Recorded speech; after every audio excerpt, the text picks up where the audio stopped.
South ఆఫ్రికాతో crucial one day series కోసం రాంచీలో అడుగుపెట్టిన టీమిండియాకి మాజీ కెప్టెన్ ఎంఎస్ ధోని పెద్ద పార్టీ ఇచ్చాడు.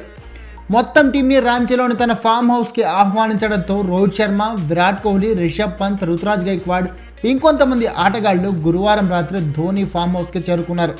ఇక పార్టీ తర్వాత కోహ్లీని ధోని స్వయంగా తన హోటల్ దగ్గర దింపాడు. కారులో వీళ్ళిద్దరూ వెళుతున్న వీడియో వైరల్ కావడంతో కోహ్లీ, ధోని ఫ్యాన్స్ తెగ సంబరపడిపోతున్నారు. అయితే ధోని ఇంట్లో టీమిండియా ప్లేయర్లు పార్టీ చేసుకోవడంతో కోచ్ గంభీర్ని ట్రోల్ చేస్తున్నారు కొంతమంది నెటిజన్లు. ఆల్రెడీ గంభీర్ చెత్త కోచింగ్ వల్లే సౌత్ ఆఫ్రికా చేతిలో టెస్ట్ సిరీస్ కోల్పోవడమే కాకుండా టీమిండియా దారుణంగా వైట్ వాష్ అయిందని విమర్శిస్తున్నారు చాలామంది cricket fans.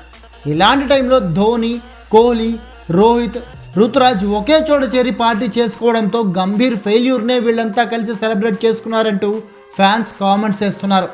2011 one day world cup నుంచి ధోనిపై నిప్పులు చెరిగే గంభీర్ ఆ తర్వాత కోహ్లీతో కూడా వైరం పెట్టుకున్నాడు.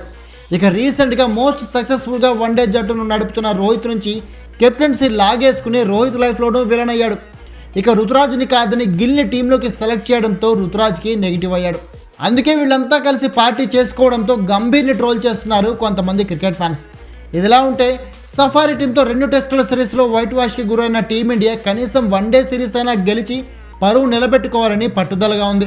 రాంచీ వేదికగా 30వ తేదీన తొలి వన్డే జరగబోతోంది. ఈ మ్యాచ్లో కోహ్లీ, రోహిత్ కూడా జట్టులోకి రీ ఎంట్రీ ఇవ్వబోతున్నారు.